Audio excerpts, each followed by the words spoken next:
L'échange verbal entre Terence Crawford et José Benavidez a commencé comme du trash talk habituel.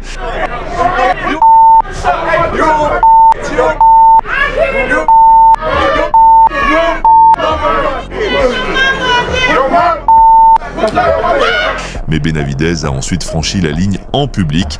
Il a insulté la mère de Crawford et la réaction fut instantanée. Lors de la pesée, Crawford s'est jeté sur lui et si la sécurité n'était pas intervenue, le combat aurait commencé là, sur le champ. Pour Crawford, il ne s'agissait plus seulement d'un combat pour le titre, il s'agissait de défendre sa famille, ses principes et ses limites personnelles, qui avaient tous été clairement bafoués. Mais Benavidez n'était pas un bleu et n'était certainement pas une cible facile. Grand, de longs bras, il sait comment contrôler la distance. Pendant tout ce temps, Crawford observait, s'ajustait et lisait chaque mouvement fait par Benavidez. Puis il a commencé à démolir son adversaire méthodiquement. Des coups précis au corps ont épuisé l'énergie du challenger, ont sapé sa mobilité et ont lentement érodé sa confiance. Le combat s'est transformé en une partie d'échec mental où une seule erreur pouvait tout coûter. Parfois, Crawford se montrait un peu trop impatient de décrocher le KO et s'exposait à des contres, mais ce feu intérieur ne s'est pas éteint. Comme Mike Tyson l'a dit un jour, la colère peut être une faiblesse ou une arme.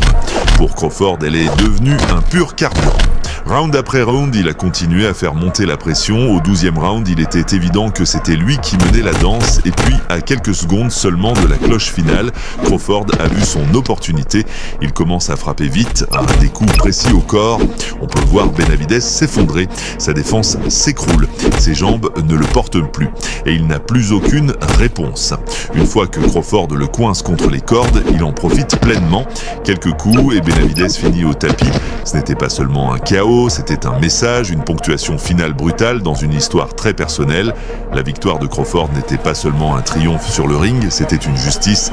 Il n'a pas seulement défendu un titre, il a défendu l'honneur de sa famille et a rappelé à tout le monde qu'en boxe, les mots ont parfois un prix.